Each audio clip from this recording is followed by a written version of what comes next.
elaborate dinner was given in Jesus' honor. Martha served, while Lazarus was among those reclining at the table with him.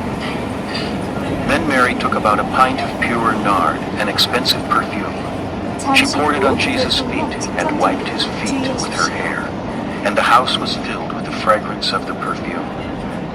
But one of his disciples, Judas Iscariot, who was later to betray him, objected. Why wasn't this perfume sold and the money given to the poor? It was worth a year's wages. He did not say this because he cared about the poor, but because he was a thief. As keeper of the money bag, he used to help himself to what was put into it. Leave her alone, Jesus replied. It was intended that she should save this perfume for the day of my burial. You will always have the poor among you, but you will not always have me. Meanwhile, a large crowd of Jews found out that Jesus was there and came, not only because of him, but also to see Lazarus, whom he had raised from the dead.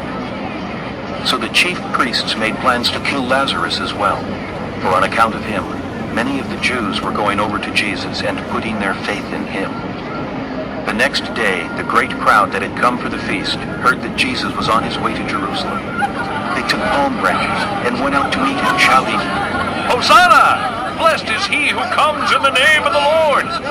Blessed is the King of Israel! Jesus found a young donkey and sat upon it, as it is written, Do not be afraid, O daughter of Zion. See, your king is coming, seated on a donkey's colt. At first, his disciples did not understand all this. Only after Jesus was glorified did they realize that these things had been written about him and that they had done these things to him. Now, the crowd that was with him when he called Lazarus from the tomb and raised him from the dead continued to spread the word. Many people, because they had heard that he had given this miraculous sign, went out to meet him. So the Pharisees said to one another, See, this is getting us nowhere. Look how the whole world has gone after him. Now, there were some Greeks among those who went up to worship at the feast. They came to Philip, who was from Bethsaida in Galilee, with a request. Sir, they said, We would like to see Jesus. Philip went to tell Andrew. Andrew and Philip, in turn, told Jesus. Jesus replied, The hour has come for the Son of Man to be glorified. I tell you the truth. Unless a kernel of wheat falls to the ground and dies, it remains only a single seed. But if it dies, it produces many seeds. The man who loves his life will lose it, while the man who hates his life in this world will keep it for eternal life. Whoever serves me must follow me, and where I am, my servant also will be.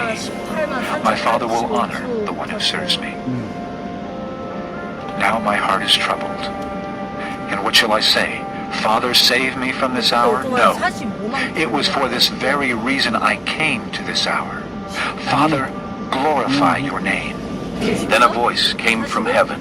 I have glorified it, and will glorify it again. The crowd that was there and heard it said it had thundered. Others said an angel had spoken to him. Jesus said, This voice was for your benefit, not mine. Now is the time for judgment on this world. Now the prince of this world will be driven out. But I, when I am lifted up from the earth, will draw all men to myself. He said this to show the kind of death he was going to die. The crowd spoke up. We have heard from the law that the Christ will remain forever. So how can you say, the Son of Man must be lifted up? Who is this Son of Man? Then Jesus told them, You are going to have the light just a little while longer. Walk while you have the light, before darkness overtakes you. The man who walks in the dark does not know where he is going. Put your trust in the light while you have it, so that you may become sons of light. When he had finished speaking, Jesus left and hid himself from them. Even after Jesus had done all these miraculous signs in their presence, they still would not believe in him. This was to fulfill the word of Isaiah the prophet. Lord, who has believed our message? And to whom has the arm of the Lord been revealed? For this reason they could not believe, because as Isaiah says elsewhere, he has blinded their eyes and deadened their hearts, so they can neither see with their eyes, nor understand with their hearts, nor turn, and I would heal them. Isaiah said this because he saw Jesus' glory and spoke about him. Yet at the same time, many, even among the leaders, believed in him. But because of the Pharisees, they would not confess their faith for fear they would be put out of the synagogue.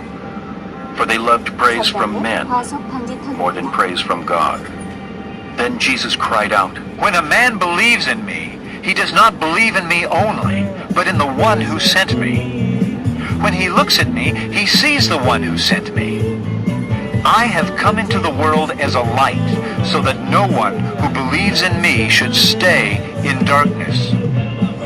As for the person who hears my words but does not keep them, I do not judge him.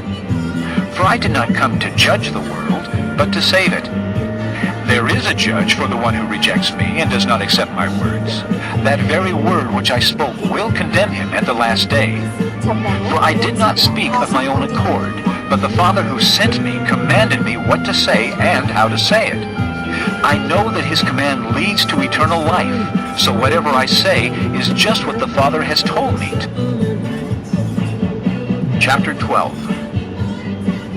6 days before the Passover, Jesus arrived at Bethany, where Lazarus lived, whom Jesus had raised from the dead. Here a dinner was given in Jesus' honor. Martha served, while Lazarus was among those reclining at the table with him. Then Mary took about a pint of pure nard, an expensive perfume. She poured it on Jesus' feet and wiped his feet with her hair, and the house was filled with the fragrance of the perfume. But one of his disciples, Judas Iscariot, who was later to betray him, objected, "Why wasn't this perfume sold and the money given to the poor? It was worth a year's wages." He did not say this because he cared about the poor, but because he was a thief. As keeper of the money bag, he used to help himself to what was put into it. "Leave her alone," Jesus replied. "It was intended that she should save this perfume for the day of my burial. You will always have the poor among you, but you will not always have me." Meanwhile, a large crowd of Jews found out that Jesus was there and came not only because of him, but also to see Lazarus, whom he had raised from the dead.